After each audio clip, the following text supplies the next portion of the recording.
Na Prever FM, você começa o dia bem informado. 7h02, voltamos com o primeiro jornal da manhã desta terça-feira.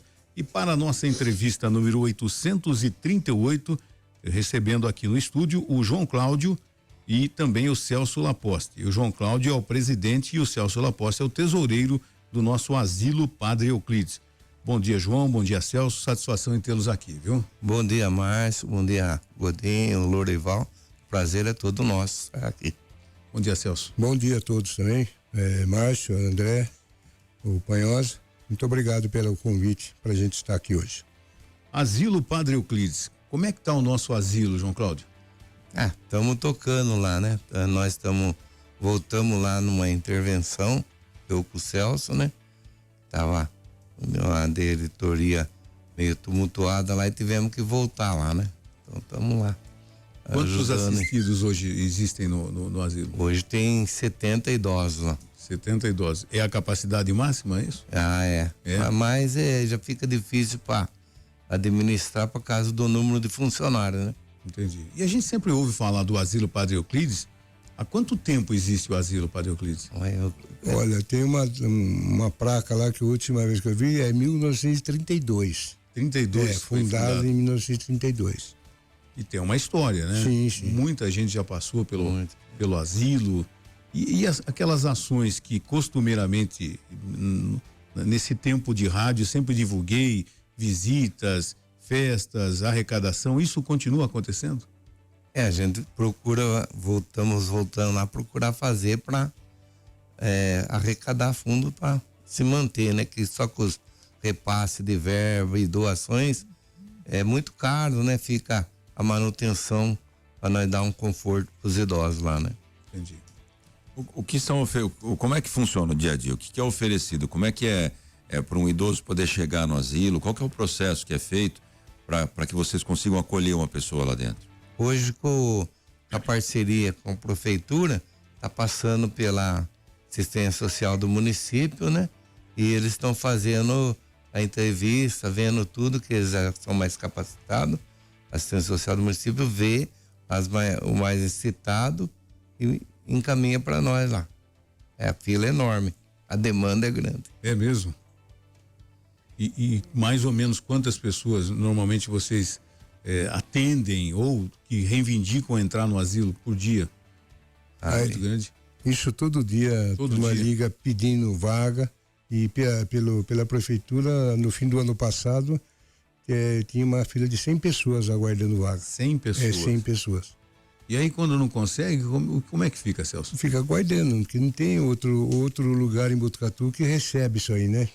Tem outras entidades, mas é dia, então vai cedo e volta à tarde, não é como no asilo que fica internado, né? E nós no asilo também, desde 71, nós temos também 3 graus. O primeiro grau que a gente fala é as pessoas que andam, se vira sozinho, toma banho, não depende de muito cuidado, né?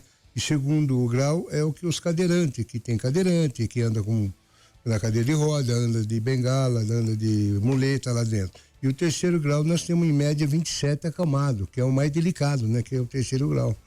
Então esses de terceiro grau é que dá mais trabalho para cuidar, né? Tanto com o caso de cuidador, médico, remédio, fralda, essas coisas que pesam um pouquinho na... E o asilo, ele tem as casas, né? Para quem conhece o asilo, faz tempo que eu não vou para lá, mas tem as casinhas ali que foram construídas já há muito tempo. Como é que tá a estrutura física? Esses abrigados, eu não sei como é o nome que vocês utilizam, mas eles ainda continuam morando nessas casas separadas? Fica nas casinhas. Quando a gente assumiu lá, tinha 3 casinhas meia precisando fazer uma reforma. Inclusive, eu estou terminando uma agora. Amanhã eu acredito que já dá. E tô com mais uma também que tem rachadura, uma rachadura até grande, né? Também já está desocupado, que assim que eu entregar a outra, nós já começamos a mexer na outra. Quantas são hoje? Hoje são 13 casinhas lá, 12 casinhas. Então eu tô com 2 praticamente fechadas. Então dessa casa que eu tirei gente, eu passei nas outras. Então fica muito apertada, que é uma média de 4, 5 pessoas por casinha. Então, porque tem casa lá que está com 7, 8, porque não tinha espaço, eu não tinha espaço para mudar eles para tirarem. Então a gente colocou né? Vê os melhorzinhos, colocou ali, os que dependem mais de cuidado, a gente deixou na outra casa separado para focar mais o cuidador ali, para ele não ter problema de saúde com eles. E diante das gestões que passam pelo asilo, nunca foi pensado em aumentar essa estrutura de uma forma diferente? Eu digo pelo seguinte, a casa ainda é um modelo que funciona, porque a gente vê outras instituições que têm prédios maiores, dormitórios dentro, como se fosse um hotel, tô exagerando aqui, mas só para a gente entender o que eu quero dizer. Já foi pensado em mudar esse modelo das casinhas? Sim, já foi. Até há pouco tempo fui procurado pelo vereador o da Unesp lá, O Lelo Pagani, a possibilidade de aumentar, porque a demanda é muito grande, a procura, né? E a gente não temos condições nós de aumentar espaço, temos, mas não temos condições. Teria que o município, juntamente com lá, fazer alas novas, e daí a demanda é grande, você tem que contratar mais funcionários, e daí nós depende de repasse, aumentar o repasse de verba. E isso aí é uma coisa muito, a gente tem que fazer justificar idoso por idoso, quanto gasta, quanto consome de fralda, que gasta muito, remédio, e a gente tem que estar passando tudo isso aí mensalmente para a prefeitura que nos repassa a verba. Então, imagine, tudo isso tem que aumentar tudo. E espaço lá para construir nós tem muito, entendeu? Mas não temos condições financeiras. A Sociedade São Vicente de Paulo não tem condições de, que é uma instituição filantrópica, vive de maior parte de doações. Nós faz arrecadações e em cima dessas arrecadações a gente serve o idoso lá. Agora, falar em arrecadação, vocês tiveram uma doação interessante para começar o ano de 2026 motivado. A doação de um Fusca. Exatamente. E fale como é que vai ser isso, de que forma vai funcionar, vai ter como é que vocês vão usar essa doação que vocês receberam. Então, nós ganhamos esse Fusca, o Fusca 1980, já transferimos para o asilo Padre Euclides. Então, agora, como ele foi feito doação, Márcio, nós temos que, a pessoa vai declarar no Imposto de Renda que ele fez a doação. Entendi. Então, nós temos que declarar também na entrada dele na Sociedade São Vicente de Paulo, que é o asilo. Aí depois nós temos que fazer através da Receita Federal uma autorização, porque a gente tem que fazer pela Loteria Federal. Então, nós estamos já mexendo com a documentação, separando, porque a Receita pede vários documentos. Claro. E para a gente ver se máximo aí até novembro ou dezembro, mas provavelmente nós vamos fazer em dezembro essa ocorrer aqui. Sorteio? O sorteio. Um Fuscão preto? Um verde oliva. Então nós estamos mexendo para a gente fazer essa rifa aí nesse ano ainda, para arrecadar dinheiro, porque como eu sei, vocês sabem também, o asilo não é de hoje, e a gente sabe que entrou muita doações lá e estava meio abandonado, então tinha casa a reformar. Agora a última chuva que deu em outubro danificou a parte do escritório, então nós mudamos, tiramos a parte do escritório, pusemos num outro prédio novo que foi feito lá, que era para fim hospitalar, mas não pode porque não tem os apetrechos adequados, né? Então não vai poder funcionar como hospital. Então nós poderíamos até tentar fazer creche dia com os idosos. Então os idosos vai de manhã, a família leva 8 horas e pega 5 horas da tarde. Então nós temos aí agora, mas a gente há muita coisa lá tem para reformar. Prédio, casa antiga, parte de instalação, parte hidráulica, tudo isso aí depende de uma boa... Querido, salvo engano meu, me corrija se eu estiver errado, a informação que às vezes tem aí na cidade, que o asilo tem várias propriedades na cidade que vieram de doações, até propriedades na Rua Amando, propriedades de um grande valor agregado, né? Que às vezes rende um aluguel pequeno. Isso parece que não é nem administrado pelo asilo, mas por uma associação, alguma coisa nesse sentido. Quem que administra isso? Não, é o próprio asilo? Não, o próprio asilo tem as casas, que apresentaram para mim, tem 17 imóveis.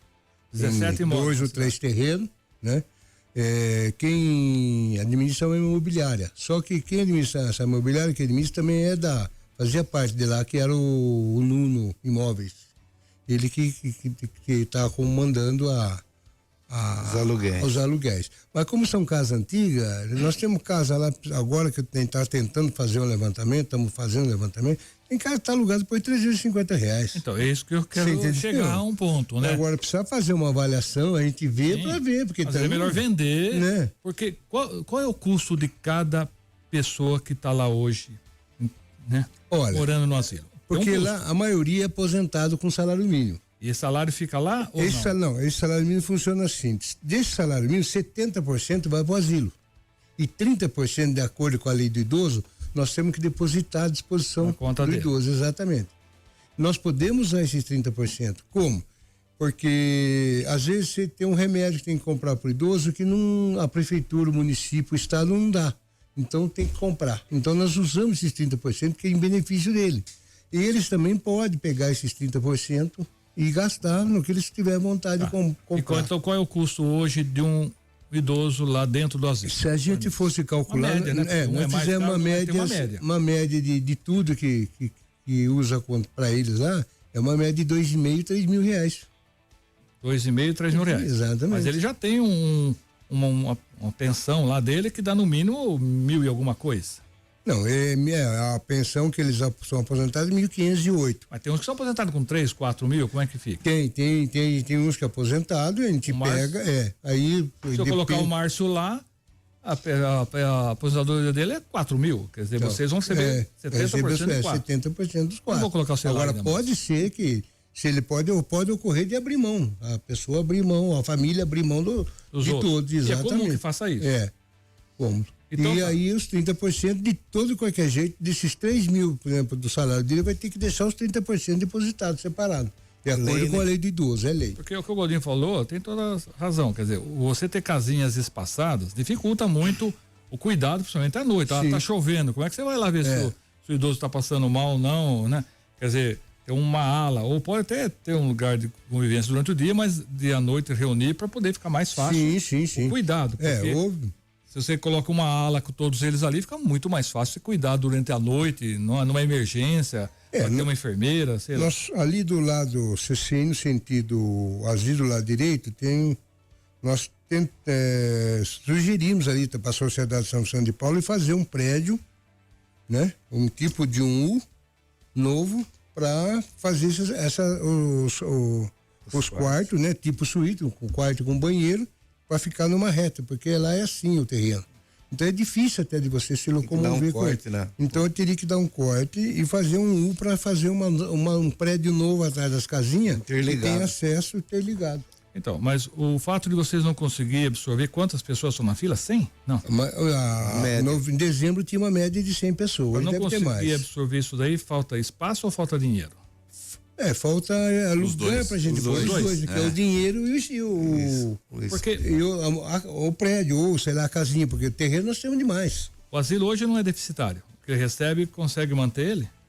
Ali. Tem mês que ainda trabalha no vermelho. Cobra a cabeça, cobra e trabalha. Quando tem uma intercorrência, falta alguma coisa. Mas em outro lado, vocês têm todos esses imóveis que estão 300, 400. Sim, então, tem imóveis que poderiam ser ou revistos ou vendidos. Exatamente, fazer um levantamento, uma avaliação, ver, porque nós temos um prédio ali na esquina do tênis, ali onde mora ali a Elza, cabeleireira, aquele prédio é do asilo. É de valor. Entendeu? A situação, olha onde está o imóvel, no centro da cidade. Eu recordo que tem uma senhora lá que tem alguns imóveis de valor também, que ela já deixou, não sei se é usufruto, alguma coisa pro imóvel. Tem imóvel na Rua Mando, inclusive, né? A Joia das Vilas Boas. A Joia das Vilas Boas. Doou, né? E tá lá e quer ficar lá. Eu acho legal a pessoa que decide ir tá perto daquelas pessoas com qual ela tem mais identidade para ter uma convivência e passa os seus bens. Hoje em dia acho que é mais difícil as pessoas deixarem doação, né? Não, deixa, mas hoje está mais difícil. Hoje, pelo que a gente vê hoje não é muito, mas a família já faleceu, já vem atrás até dos 30%. Mas acho que é o momento de assumir essas discussões, né? Porque o asilo é uma instituição que representa uma importância muito grande para Botucatu. Sim. Eu gosto muito da questão arquitetônica. Você entrar lá remete muita coisa da infância. Quando a gente era criança tinha muita festa no asilo, então realmente é bacana, mas a evolução pede para que a gente amplie aquilo, mude se esse sistema de casinha não funciona mais, é hora de assumir essa discussão.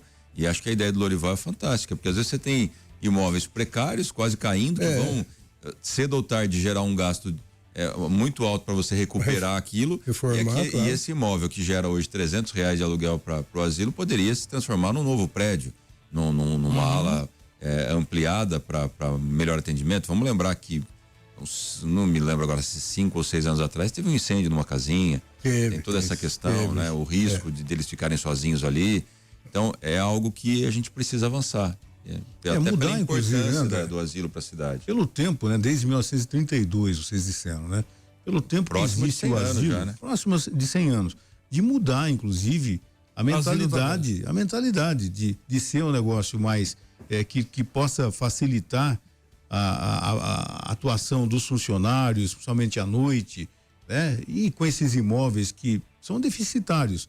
350 de aluguel hoje é um carrinho de pipoca, né? Então precisa ser revisto isso, é claro com a diretoria, é claro com o Conselho de Vicentinos, enfim, tudo isso, todo mundo participando para melhorar e quem sabe essa fila de 100 pessoas que pode diminuir para 50, enfim, vocês pensam nisso aí, acredito que sim. Vocês têm reuniões pontuais, semanais, mensais para discutir esse tipo de assunto que realmente é preocupante, gente.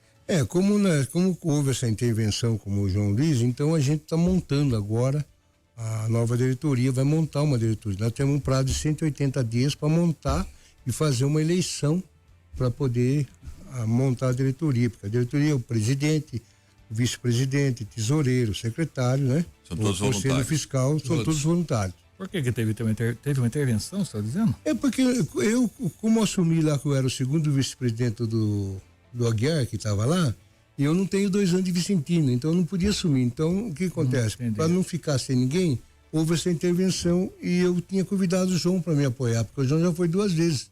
Então, como ele já era o Vicentino mais antigo, a diretoria de Bauru, então pôs ele como interventor e eu como tesoureiro. Só membros do Vicentino que podem ser da diretoria. Sim. Só quem é Vicentino. Uma restrição que tem. Que são os vicentinos. O Godoy, se ele quiser, o Godinho, se quiser fazer parte da para ajudar, ele não ele pode. Mas tem que virar Vicentino. Tem que virar Vicentino. Que são os vicentinos? Não é uma limitação isso? Porque é um Vicentino, com todo o meu respeito, mas ele tem uma tendência religiosa, vamos dizer assim. Sim. Tá? E de repente eu não tenho essa mesma. A gente é católico, mas não é atuante. Não é que eu sou católico. Vamos dizer, eu sou evangélico, eu sou espírita, eu sou qualquer outra tendência religiosa que não é dos vicentinos. Mas eu quero participar, eu quero ajudar, eu quero fazer parte. Não consigo, então? Não, na chapa você só não pode concorrer à presidência. Mas, por exemplo, ser tesoureiro, secretário, aí não. Uma coisa precisa ser revista também, tá? Porque você não pode, dentro de uma democracia, falar, olha, só quem é católico, crente, evangélico, espírita, umbandista, que pode ser presidente uma regra, do asilo. Mas eu acho que essa regra. Porque ali no asilo nós temos pessoas de todas as religiões. Você não vai escolher para entrar aqui no asilo, o que você é? Eu sou crente. Não, eu sou que na época que foi criado, Lorival, era a sociedade de Paulo. Não, é isso que eu estou dizendo. Até para melhor estruturar o asilo. E o André fez uma pergunta interessante, né? Como as pessoas se tornam vicentino? O que são os vicentinos? Né? Eu, por exemplo, eu posso, que nem você, convidar você a ser vicentino, você vai começar a participar, nós temos aqui no bairro, temos o conselho particular da Vila do Lavrador, você vai participar com nós lá, que nem hoje é dia de reunião à noite, então você vai na nossa reunião de vicentino, tem o presidente, tem tudo chama presidente da conferência, chama Conferência Vicentina. Daí depois você vai ser aclamado, começou a participar, ver que você é participante, começa a dedicar, você vai ser aclamado, vai ter um dia, 2 vezes por ano tem festa regulamentar e a gente aclama novos vicentinos, mas infelizmente poucos hoje querem ser, entendeu? Daí, e só pode ser aclamado católicos, entendeu? Porque é os que da religião católica, é uma sociedade católica, né? São Vicente de Paulo. Então eles começam a participar de reuniões, fazer o que nós nós temos, na nossa conferência temos 6 famílias que nós estamos assistindo. As outras conferências também tem 6. É em torno aqui da Vila Lavrador, né? Em torno de 6 conferências. Outros nomes, Santa Maria Goré, e todas somando, nós entrega em torno de 36 cesta básica para gente necessitada no Montemor, vários lugares. Isso mensalmente, isso? Mensalmente. Agora, tem uma pergunta aqui, o João Cláudio, que ela vai de um ouvinte, né, Ellen? Isso, é o Alexandre. Ele gostaria de saber se é liberada a visita aos idosos, mesmo não tendo grau de parentesco com quem está lá. Se sim, quais são os dias e os horários para isso? Sim, é liberado. De manhã não, mas após o almoço é liberado. Porque de manhã tem aquela, tá levantando, trocando, né? Então, a fase de limpeza, certinho. Mas após o almoço é liberado. Sábado, domingo, tudo é liberado a visita. E é a coisa mais que a gente gosta, porque o pessoal começa a ver, muitos tá vendo na visita sua como filha, que muitos estão lá, infelizmente, a família não vai visitar, entendeu? Já chegou em tempos anteriores que eu tive lá, que precisava, através da assistência social, mas pedir pro promotor, que o idoso queria ver o pai queria ver o filho, e o filho não ia, a gente ligava, não ia. Eu tive que ir no promotor, pedir pro promotor intervir. Daí ele foi obrigado aí, né? Daí ele falou, você não ligou, tinha ligado várias vezes, assistência social já tinha ligado. Então ele sente a necessidade de ver você ir lá com uma filha, entendeu? Eles aí, o Lorival, tudo eles veem como filho, vamos ver, meu filho veio visitar alguns que não lembram mais, fisionomia. Meu filho veio, às vezes semelhante, né? Então, eles ficam muito contentes com visita, por isso que é aberta a visita ao público. Querido, só uma opinião minha, tá? E eu penso o seguinte, que a Sociedade Vicentina é uma entidade de muito valor, não sei nem quantos anos tem, mas deve ser milenária aí, e ela não pode nunca deixar de existir. Mas eu vejo o asilo como um patrimônio da cidade. Quer dizer, a sua gestão, no meu entendimento, meu parco entendimento, um entendimento muito raso ainda, ela deveria ser aberta a toda a sociedade. Deveria ter um conselho lá, olha, nesse conselho vai ter 2 membros do Vicentino, 2 membros do Evangélico, 2 membros de outros núcleos da sociedade. Eu acho que isso iria melhorar e muito, inclusive a sua capacidade de angariar recursos para lá. Se você traz outros núcleos, são mais gente captando, mais gente se interessando, mais gente participando. Quer dizer, o asilo ser tratado como patrimônio da cidade, se mudar um estatuto, abrir para que outros segmentos possam integrar o conselho e sim ser votados por esse conselho para ser o presidente, sem essas restrições que hoje existem. Essas restrições, no meu entendimento, estão restringindo o próprio asilo de crescer, de se atualizar, porque o asilo tá velho, tá? O asilo tá velho. Velho, tudo antigo. Tá, e o asilo não pode ser velho, ele tem que ser jovem no sentido de estar sempre proporcionando coisas novas para aquelas pessoas que já cumpriram boa parte da sua missão aqui, mas que ainda estão vivas e muito vivas, e elas precisam sentir ainda essa motivação. É só uma sugestão minha, uma simples sugestão. Não, mas é isso da forma mesmo. que eu vejo o asilo hoje, ele não tem condições de ser melhor do que ele já é. O asilo vai continuar sendo o que ele é enquanto vocês manterem ele da forma que ele é. Ou vocês fazem uma revolução ali dentro, mudam tudo, ou não vai continuar igual. Então, como é nível nacional e internacional, nós somos regados pela instituição, tem nacional, nós estamos presta conta para Bauru, que é o Conselho Metropolitano, depois tem o Conselho Central, que é em São Paulo, nacional, no Rio de Janeiro, e depois o internacional, que é na França. Então é uma sociedade grande, enorme. Que tem um custo grande. Vem dinheiro da França para cá? Tem que fazer projeto, vem. Veio uma vez dinheiro da França para cá? Eu não cheguei a fazer projeto. Então para que toda essa estrutura? É tá? muito. Se o nosso problema não está lá na França, não está lá no Rio de Janeiro, não está lá, o nosso problema está aqui. E nós temos capacidade e força né? E recursos para resolver nossos problemas. Se a gente tiver que ficar sujeitando as decisões nossas para Conselho de Bauru, Conselho do Rio, Conselho de Brasília, Conselho de França, não vai a lugar nenhum. Mas infelizmente, Lorival, Eu sei, é uma realidade. Eu tava mas pesquisei amarrou, aqui, né? ela foi fundada em 1833 por Frederico Ozanam, que inclusive dá nome de rua aqui em Botucatu. É uma instituição, o asilo é uma instituição dessa instituição. Mas vai ter que abrir. A gente precisaria pensar num outro modelo fora do outro asilo, então. ou pensar numa forma de uma gestão compartilhada entre o asilo e uma segunda gestão, sei lá, é algo a se pensar realmente, mas não dá para transformar algo que não tem que transformar, Godinho, né? Porque veja bem, metade da cidade hoje da Botucatu não é católica, tá? Não, eu entendo, mas esse pessoal, os evangélicos, eles têm uma capacidade de angariar recursos, de se mobilizar, às vezes até muito maior do que os católicos, entendeu? Então, e outra, é que eu falei, não tem idoso só católico lá, tem evangélico, tem espírita, tem todas as religiões. Então, por que não permitir a participação? Eu acho que tudo bem, é uma entidade de 100 anos e tal, mas não é porque tem 100 anos que tem que continuar por mais 100 anos assim. E respeitar o estatuto. Não, mas tem que mudar o estatuto. Eu estou respeitando o estatuto atual. O meu pedido é o seguinte, que seja revisto isso.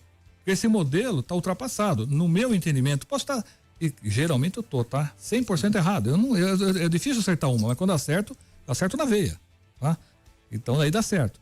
É minha opinião, só queria colocar isso, porque do jeito que eu vejo ali o asilo, daqui, quando eu estiver lá, vai estar igualzinho, não vai ter mudado. Porque vocês não têm, não é vontade, não é esforço, vocês não têm condições de mudar com a estrutura que hoje está amarrada. Vocês estão simplesmente amarrado, pé, braço e tudo, vocês estão com o corpo amarrado ali. Com certeza. Bom, tem aqui uma pergunta de uma ouvinte, né, Ellen? Da Joana. Isso, a Joana, ela falou, bom dia a todos, vocês comentaram sobre as casas, o espaço de acomodação para os idosos. E com qual fundamento, ela usa essa palavra, né? Fizeram aquele espaço logo na entrada à direita, que está sem uso. Foi um erro de planejamento? Não, ali não está sem uso, ali funciona, está instalado o bazar. Aliás, que a gente recebe todo dia, em média, 10, 12, 20 sacos de roupa pra gente colocar no bazar. A gente faz uma triagem, porque tem muita roupa que é tauada que não tem serventia, porque a roupa é pequena, é rasgada, e nós não temos um funcionário para ficar costurando. Então a gente faz uma triagem e monta o bazar. E o bazar estava meio parado. Agora a intenção nossa é ver se talvez a semana que vem nós já começamos funcionar ele de terça, quarta e na quinta-feira, o dia todo, para poder vender aquelas roupas que não coisa, para a gente poder arrecadar fundo para a gente usar dentro do coisa. Porque agora tem roupa que a gente precisa comprar para eles, porque tem, às vezes, meio, com todo respeito, meio fortinho, um já é mais magrinho, então vem roupa de tudo quanto é tipo, você pensar. E o que dá para a gente aproveitar em relação a eles, a gente aproveita. O que não dá, a gente põe no bazar para vender. Perfeito. Bom, o pessoal que acompanhou a gente pela live aí também, né? Pelo site aí também, acompanhou o Fusca que vai ser sorteado, né? No final do ano, possivelmente. Bonito o Fusca, não, André? É inteiro, hein? Bonito. Tá bonita. É 1980, tá muito bonito. Entendi. Uma doação pro asilo para começar o ano. Pode falar quem doou ou não? É anônimo? Olha, ele pediu. Porque é bonito. Ele pediu sigilo. Não, Ele pediu sigilo. Eu tô perguntando. É. Não, se ele pediu sigilo, ótimo. Mas é um gesto muito bonito, né? De alguém fazer isso, que outros sigam esse exemplo, né? E possam estar contribuindo também. Nós também recebemos doações também de gente da terra também, de Botucatu. Nós recebemos há um mês atrás, mais ou menos, meio boi. Quem doou foi meio boi. E outra metade do que ele fez comeu? E a outra metade ele deu para outra entidade, que foi o Vanderlei Paganini. Ele que doou. Parabéns, Vanderlei. E então ele doou meio boi para nós e doou para outra entidade também, meio boi.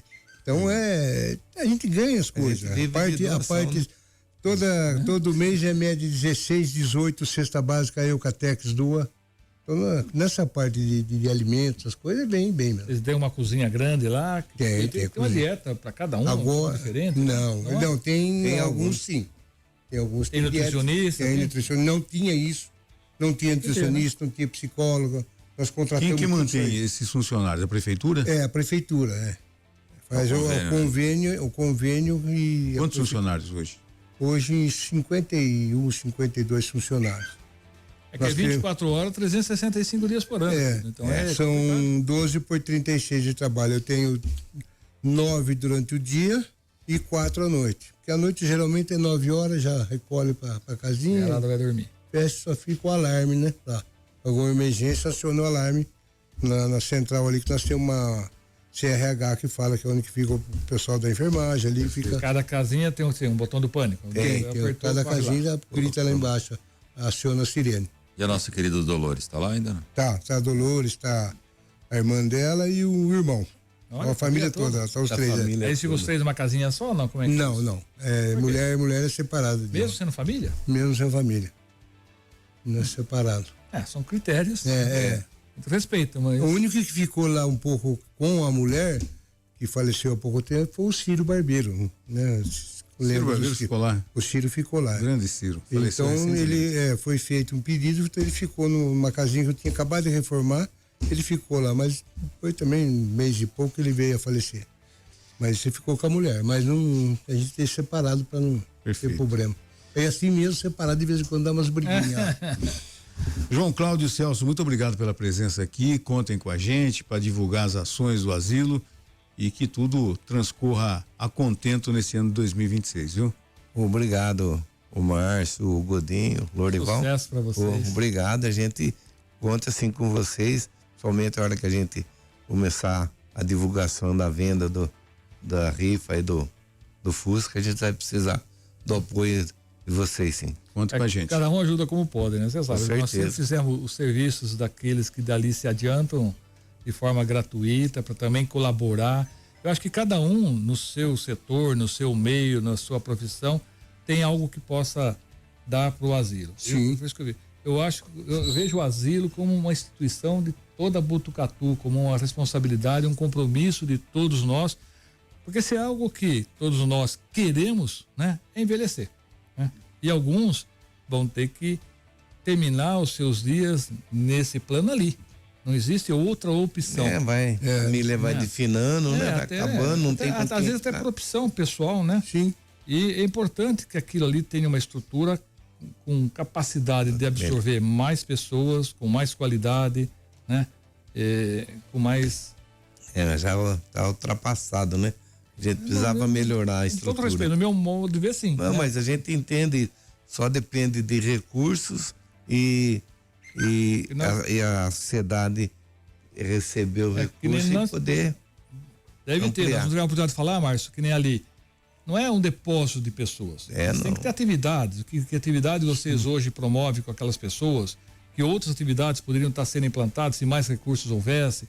Que tipo de atividades alguém aqui da sociedade civil pode estar indo lá e contribuir, dando, sei lá, vou dar aula de yoga, vou dar uma palestra, vou fazer alguma coisa por lá. Cada um poderia, né, participar de alguma forma. E aí que eu digo, de abrir mais, sair do núcleo bonito que é dos vicentinos, mas ter um núcleo Botucatu inteiro ali. Com certeza. Não, isso pode acontecer, Panhoça, pode aparecer voluntário lá se quiser fazer alguma coisa, por exemplo, desenho, pintura, crochê, essas coisas, tá aberta. Ou quem quiser e pode ir lá conversar com a gente. Vai lá, se entender, pode ajudar. História, Márcio, né? Nós temos, inclusive, igreja, como você falou, vai lá, cantam as músicas de igreja, tocam som, faz música deles, né? Outras músicas. Nós temos pessoas que vai, escola, que nem o La Salle, Santa Marcelina, o Unifac, vai lá fazer visita, vai lá, conversa, os alunos conversam com os velhinhos e tal, passa a tarde toda, às vezes eles falam, amanhã vocês não fazem o café, nós vamos trazer. Então trazem bolo, trazem refrigerante, trazem doce. Então a gente tem que ter um pouco de coisa, porque tem, além dos idosos, tem uns que têm diabetes, então você não pode, então tem que selecionar o que vai servir para eles, né? Entendi. E o outro, você sabe, a parte de saúde nossa aqui de Botucatu, nós temos a Unesp, mas ainda atende uma grande devassa. Então, se acontecer alguma coisa, se a gente levar para atender com o carro particular, vai demorar para atender. Então, a gente tem que acionar o SAMU, tal, aquela coisa para correr, para poder Tá bom. Dá aquela coisa. Parabéns pelo trabalho. Muito obrigado, gente, pela A gente presença. agradece. Bom dia a vocês, viu? Obrigado mais uma vez, obrigado por vocês, Deus que pague vocês. Você ouviu Primeiro Jornal Prefeira FM.